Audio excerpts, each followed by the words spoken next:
사람들은 언제나 최고의 것을 찾는데 열광합니다. 가장 빠른 차, 가장 높은 빌딩, 가장 위험한 독과 같이 말이죠. 절대적인 정점에 도달하려는 욕구는 인간의 유전자에 새겨져 있는 본능일지도 모릅니다.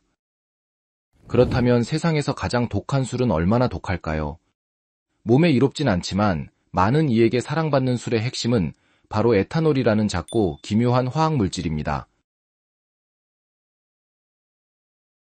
이 에탄올의 비율인 도수에 따라 술이 얼마나 독한지를 판단할 수 있습니다. 실제로 세계에서 가장 독한 술은 95.6%의 도수를 갖는다고 합니다. 그리고 이보다 더 높은 도수의 술은 없습니다. 이론적으로 보면 가장 독한 술은 에탄올 100%여야 할 것입니다.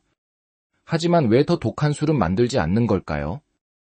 술은 에탄올과 물, 그리고 다양한 맛과 향 분자들이 뒤섞인 혼합 용액입니다. 가장 독한 술을 만들고 싶다면 방법은 아주 간단합니다. 에탄올을 제외한 다른 모든 물질을 분리해 제거하면 순수한 에탄올을 얻을 수 있을 테니 말입니다. 혼합물을 분리하는 과정은 우리가 학교에서 배울 수 있는 첫 번째 화학 실험 과정입니다. 철가루와 모래가 섞여 있다면 자석을 이용해 분리할 수 있습니다. 소금물은 가열해서 물을 증발시키면 소금을 분리할 수 있죠. 3가지 이상의 물질이 섞인 혼합물도 성질의 차이를 이용하면 몇 단계의 작업으로 깔끔하게 분리할 수 있습니다. 혼합물의 분리는 학교를 떠나서도 매우 중요한 작업입니다. 광산에서 채굴된 광석이나 버려진 전자부품에서 귀금속만을 추출하는 기술이 그 예시죠. 마찬가지로 원유의 정제 역시 매우 중요한 혼합물 분리 과정 중 하나입니다. 원유는 여러 화합물들이 섞여 있는 혼합물입니다. 원유를 이루는 화합물들의 끓는 점 차이를 이용해 여러 단계를 거쳐 서로 다른 화석 원료들을 분리할 수 있습니다.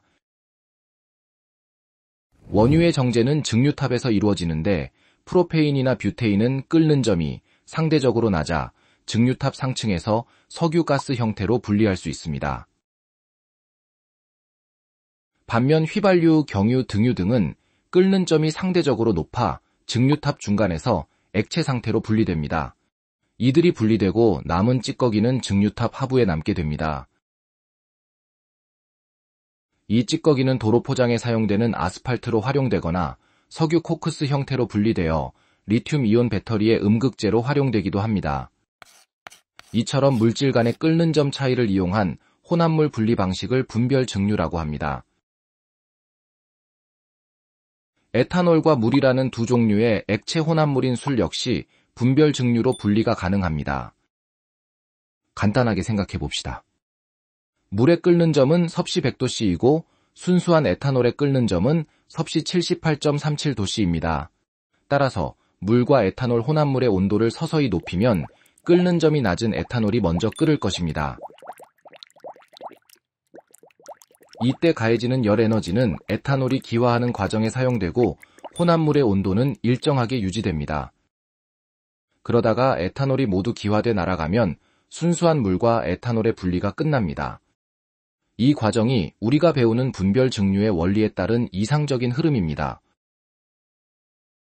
하지만 실제 상황은 많이 다릅니다. 그렇다면 무엇이 이론과 실제의 차이를 만드는 것일까요? 첫째는 실제 혼합물의 끓는 점은 액체의 조성에 따라 달라진다는 사실입니다. 증발과 끓음은 둘 다 액체가 기체로 변하는 과정이지만 서로 다른 현상입니다. 증발은 액체 표면으로부터 분자들이 기화되는 현상으로 낮은 온도에서도 발생할 수 있습니다. 반면 끓음은 액체의 증기압력이 대기압과 같아지는 끓는 점 이상의 온도에서 발생합니다. 액체가 끓으면 액체 전체에서 기화 현상이 일어나게 되죠. 순수한 액체는 같은 압력 조건에서 항상 같은 끓는 점을 가집니다. 반면 액체 혼합물은 조성에 따라 증기압력이 달라지기 때문에 끓는 온도도 제각기 다릅니다. 둘째는 에탄올과 물 혼합물에서 항상 에탄올만을 기화시켜 깔끔하게 분리하는 것이 불가능하다는 사실입니다. 실제로 분별 증류를 통해 점차 조성이 변하더라도 에탄올 비율이 95.6%에 도달하면 혼합물에 있는 두 액체의 끓는 점은 섭씨 78.1도씨로 같아집니다. 이 상태가 되면 혼합물을 아무리 끓여도 물과 에탄올의 조성 및 끓는 점이 더 이상 변하지 않습니다. 이렇게 끓는 점이 하나로 일정한 혼합물을 함께 끓음 혼합물이라 부릅니다. 모든 액체 혼합물이 항상 함께 끓음 혼합물을 만드는 것은 아닙니다. 하지만 에탄올과 물은 함께 끓음 혼합물을 형성합니다.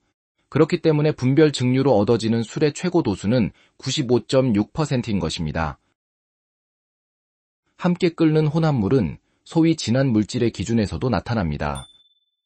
실험실에서 흔하게 볼 수 있는 진한 황산이 98%, 그리고 진한 질산이 68%의 농도를 갖는 이유도 바로 함께 끓는 혼합물을 형성한 결과입니다.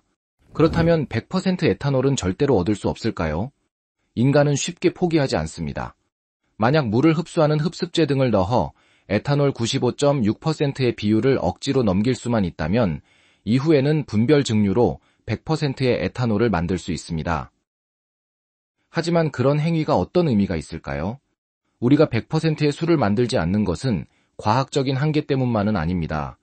맛이나 풍미를 전혀 기대할 수 없는 순수한 에탄올을 과연 술이라고 말할 수 있을까요?